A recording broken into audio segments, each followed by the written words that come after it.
Right, very good. இப்போ நம்ம அடுத்த ப்ராப்ளம் எக்ஸாம்பிள் 1.4 போகலாம். இப்போ இந்த 1.4 ப்ராப்ளம்ல கவனிங்க, என்ன கொடுத்துருக்கான் அப்படின்றத நான் டைரக்டா சொல்லிடுறேன். எலக்ட்ரானையும் புரோட்டானையும் எடுத்துக்க சொல்றான். எலக்ட்ரானையும் புரோட்டானையும் அட் அ பர்டிகுலர் டிஸ்டன்ஸ்ல இருக்கு, r டிஸ்டன்ஸ்ல. Charge of electron is -c, charge of proton is +c, mass of proton is mp and எலக்ட்ரானோட மாஸ் வந்து me.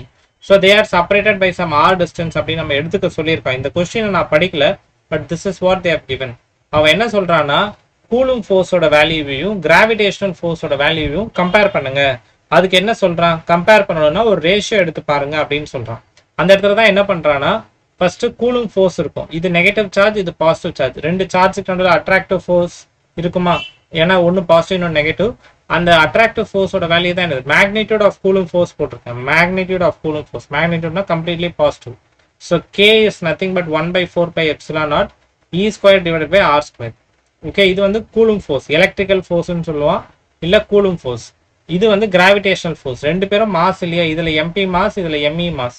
ஸோ அந்த மாஸ் வச்சு சொல்றது வந்து Gme mp/r². ஸோ இது எலக்ட்ரிக் ஃபோர்ஸ், ரெண்டு சார்ஜ் இருக்கு, ரெண்டு masses are there, right? So மாசஸால வர்றது கிராவிடேஷனல் ஃபோர்ஸ் அண்ட் சார்ஜஸால வர்றது வந்து எலக்ட்ரிக்கல் ஃபோர்ஸ், கூலம்ஸ் ஃபோர்ஸ். அதை கம்பேர் பண்றதுக்கு என்ன சொல்றான், Fe/Fg ரேஷியோ கண்டுபிடிக்க சொல்றான்.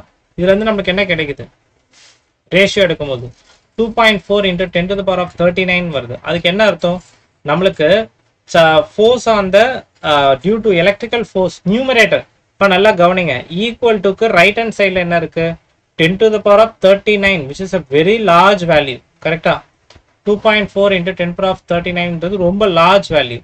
இப்போ ஈக்குவல் டுக்கு லெஃப்ட் ஹேண்ட் சைடில் பார்த்தீங்கன்னா Fe/Fg இருக்கு. இப்போ நியூமரேட்டர் அதிகமாக இருந்தால் தானே உங்களுக்கு இந்த ஈக்குவல் டுக்கு ரைட் ஹேண்ட் சைடில் அதிகமாக இருக்கும். So we can conclude from here that what, இந்த எலக்ட்ரிக்கல் ஃபோர்ஸ் வந்து இங்கே என்னது, ரொம்ப ரொம்ப அதிகமாக இருக்கு. Then gravitational force. Is this clear? இங்க அட் த சேம் டைம் இங்க என்ன நோட் பண்ணணும்னா, நம்ம 11th ஸ்டாண்டர்ட்ல படிச்சிருக்கோம், கிராவிடேஷனல் ஃபோர்ஸ்ன்றது எப்பவுமே அட்ராக்டிவ். அண்ட் இந்த இடத்துல வந்து ஒன்று எலக்ட்ரான் இன்னொன்று புரோட்டான் பாசிட்டிவ் சார்ஜ் கொடுத்தனால இங்கே அட்ராக்டிவ். எலக்ட்ரிக்கல் ஃபோர்ஸும் அட்ராக்டிவ், அதுக்கப்புறம் கிராவிடேஷனல் ஃபோர்ஸுமே இங்கே attractive. That's one point we should note. So அந்த ரேஷியோ எடுக்கும்போது என்ன தெரியுது, இந்த எலக்ட்ரிக் ஃபோர்ஸோட வேல்யூ வந்து ரொம்ப ரொம்ப அதிகமாக இருக்கு. இப்போ அதே வந்து அடுத்த கேஸ்ல என்ன எடுத்துக்க சொல்றான்னா, கேஸ் 2ல வந்து ரெண்டுமே புரோட்டானா எடுத்துக்க சொல்றான். ரெண்டு புரோட்டானா எடுத்துக்கிட்டு அதுல இருக்கக்கூடிய electrical force, that is Coulomb ஃபோர்ஸையும் கிராவிடேஷனல் ஃபோர்ஸையும் கம்பேர் பண்ண சொல்றான். ஸோ அதுக்கு பாருங்க, Fe electrical force, Coulomb force வந்து Ke²/r² அண்ட் கிராவிடேஷனல் ஃபோர்ஸ் வந்து Gmp²/r². ஸோ இப்போ இதோட ரேஷியோ Fe/Fg போட்டு பார்த்தீங்கன்னா you will get the answer as 1.3 × 10⁻36 அப்படின்னு கிடைக்குது. ஸோ இதுல இருந்து நம்மளால என்ன கன்க்ளூஷன் பண்ண முடியும், ஈக்குவல் டுக்கு ரைட் ஹேண்ட் சைடில் 10⁻36 which is a very large value. ஆனால் ஈக்குவல் டுக்கு லெஃப்ட் ஹேண்ட் சைடில் பாருங்க Fe/Fg இருக்கு. So what we can compare from here அப்படின்னு பார்த்தீங்கன்னா, இங்கேயும் நம்ம நியூமரேட்டரான இது வந்து ரொம்ப ரொம்ப அதிகமாக இருக்கணும். இந்த numerator should be very much higher such that equal டுக்கு ரைட் சைடில் நம்மளுக்கு 1.3 × 10⁻36 வருது. So electric the coulomb force in case of two protons is very much larger than the gravitation force between the same protons. இந்த point கிளியரா? இப்போ அடுத்து என்ன சொல்றான் அப்படின்னா, இப்போ நெக்ஸ்ட் என்ன சொல்றான்னு பாருங்க. ஒரு எலக்ட்ரான் எடுத்துக்க சொல்லியிருக்கான், ஒரு புரோட்டான் எடுத்துக்க சொல்லியிருக்கான்.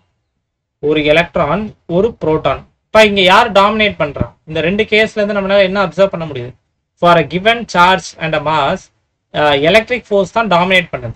கிராவிடேஷனல் ஃபோர்ஸ் ரெண்டுலயுமே கம்மியா இருக்கு. எலக்ட்ரிக் ஃபோர்ஸோட values are very very greater. Okay, அதுக்கப்புறம் இங்க பாருங்க, இந்த இடத்துல ரெண்டு சார்ஜ் எடுத்துக்க சொல்றான். ஒன்னு எலக்ட்ரான் இன்னொன்னு புரோட்டான் எடுத்துக்க சொல்றான். Mass of electron me and mass of proton is mp. இப்போ நெக்ஸ்ட் நம்ம என்ன பண்ணணும்ன்றத பாருங்க. இதோட எலக்ட்ரிக்கல் ஃபோர்ஸ்ன்றது என்னது, மேக்னிடியூட் F தானே, ஒன்னு நெகட்டிவ் இன்னொன்னு positive. So there will be an attractive force. அந்த டிஸ்டன்ஸ் பிட்வீன் them எவ்வளோ எடுத்துக்க சொல்லியிருக்காங்கன்னா 1 ஆம்ஸ்ட்ராங் அப்படின்னு சொல்லியிருக்கான். கொஸ்டின்ல தான் கொடுத்துருக்கான். 10⁻−10 தான் 1 ஆம்ஸ்ட்ராங். ஸோ ரெண்டு சார்ஜ், ஒரு எலக்ட்ரான் ஒரு புரோட்டான் இருக்கு. So they are separated by distance of r 1 angstrom. So இப்போ எலக்ட்ரிக்கல் ஃபோர்ஸ் கண்டுபிடிக்க சொல்லிட்டான். எலக்ட்ரிக்கல் ஃபோர்ஸ் கண்டுபிடிக்க சொல்லிட்டு என்ன கேட்டிருக்கான் அப்படின்னா, what is the acceleration of electron and proton due to this force. இப்போ நல்லா கவனிங்க, இந்த எலக்ட்ரான் இந்த புரோட்டானை அட்ராக்ட் பண்ணும், இந்த புரோட்டான் இந்த எலக்ட்ரானை அட்ராக்ட் பண்ணும். ஸோ ரெண்டு பேருக்குமே என்ன இருக்குன்னா ஒரு ஆக்சலரேஷன், ஏன்னா ஃபோர்ஸ் ஆக்ட் ஆகிறனால அந்த இடத்துல ஒரு ஆக்சலரேஷன் இருக்கும்.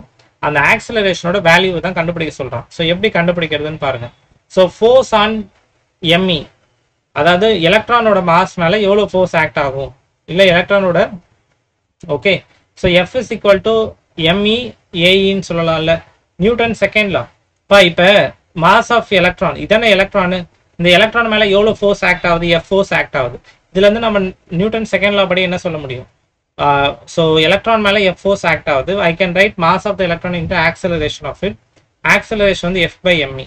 ஆல்ரெடி எஃப் வந்து இந்த ஃபார்முலால இருந்து கண்டுபிடிச்சிருங்க. Is that right?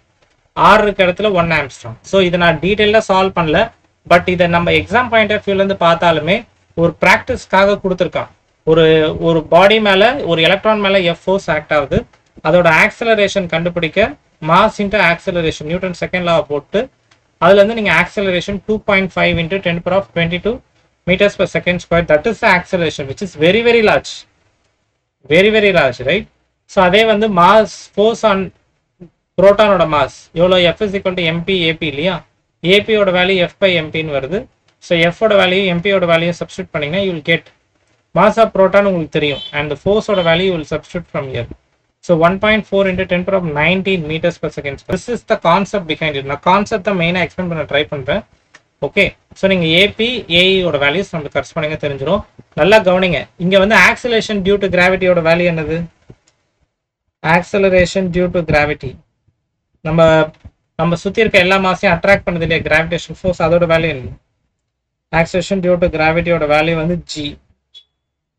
இப்போ ஜியோட வேல்யூ என்னது, 9.8 meters per second square. வெறும் 9.8. ஆனா இந்த எலக்ட்ரான் மேல ஆக்ட் ஆன இந்த ஆக்சலரேஷனையும் புரோட்டான் மேல ஆக்ட் ஆன இந்த ஆக்சலரேஷனை பாருங்க. 10 to the power of 19 எங்க இருக்கு, 9.8 எங்க இருக்கு. It's a very very small value. Okay, so they are very very large values compared to the acceleration due to gravity. So that is a point we should learn from here.